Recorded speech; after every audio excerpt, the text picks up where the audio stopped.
Zia orphanage trust মামলায় খালেদা জিয়ার 10 বছরের সাজা স্থগিত করেছেন আপিল বিভাগ।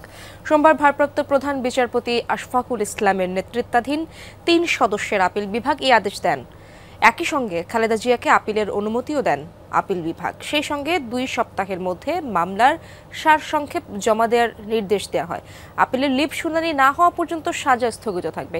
কোনো তথ্য প্রমাণ না থাকলেও রাজনৈতিক কারণে বিএনপি চেয়ারপারসনকে সাজা দেওয়া হয়েছিল বলে জানান আইনজীবী জয়নুল আবেদিন। জিয়া অরফানেজ ট্রাস্ট মামলায় 2018 সালের 8 ফেব্রুয়ারি বিশেষ জজ আদালত 5 রায় দেন।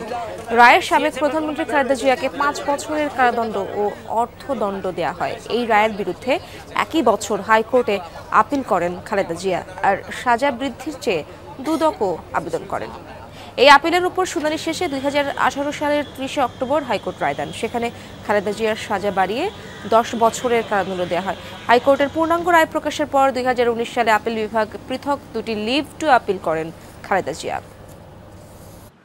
মাঠের অলরাউন্ডার আমি, আর ঘরের অলরাউন্ডার টাইলক্স। টাইলক্স টয়লেট ক্লিনার। এই যে সাজাগুলো দেওয়া হয়েছে, এই সাজাগুলোর মধ্যে যে মামলায় সাজা দেওয়া হয়েছে, প্রাথমিক থেকে আমরা বলতে পারি যে মামলায় সাজা দেওয়া হয়েছে এটা একটা ফরমাইশি জাজমেন্ট। প্রথম জাজমেন্টটাই একটা ফরমাইশি জাজমেন্ট, এবং সেই ফরমাইশি জাজমেন্টটাকেই এই আপিল আমাদের অনারেবল হাইকোর্ট ডিভিশন তারা আবার আরেকটা ফরমাইশ সরকারের নির্দেশে হাইকোর্ট ডিভিশন আদেশ দিয়েছেন। দর্শক, এই বিষয়ে আরো বিস্তারিত তথ্য জানবো। আদালত প্রাঙ্গণে রয়েছেন আমার সহকর্মী আশিক মাহমুদ। সরাসরি যাচ্ছি তার কাছে। আশিক, আদালত আর কি বললেন এ বিষয়ে এবং বিস্তারিত তথ্য আমাদেরকে জানাবেন।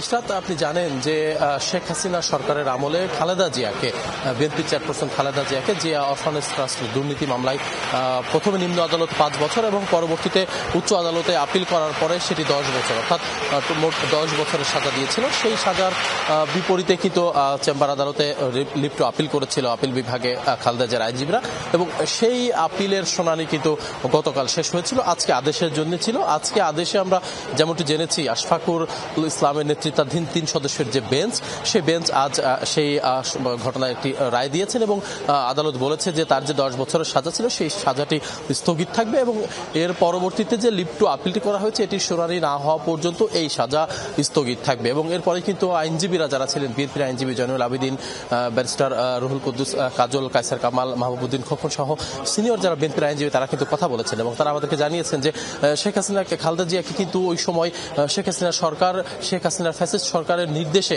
কোনো ধরনের তথ্য প্রমাণ ছাড়া, কোনো ধরনের সম্পৃক্ততা ছাড়া, অর্থ আত্মসাতের কোনো ধরনের প্রমাণ ছাড়াই তাকে রাজনৈতিকভাবে সাজা দেওয়া হয়েছিল, এবং এটি এক ধরনের তাদেরকে নির্বাচন থেকে দূরে রাখার একটি প্রত্যয় ছিল। সেই ঘটনায় কিন্তু আসলে আজকে যেহেতু 10 বছরের সাজা যেহেতু স্থগিত করা হয়েছে, এরপরে কিন্তু চ্যারিটেবল ট্রাস্ট দুর্নীতি মামলা রয়েছে। তো লিভ টু আপিল যখন শুনানি হবে, শুনানি শেষ হবে, তখন হয়তো পূর্ণাঙ্গ পরিস্থিতি এবং পূর্ণাঙ্গ রায় পাওয়া যাবে। ইশরাত, আশিক, ধন্যবাদ আপনাকে।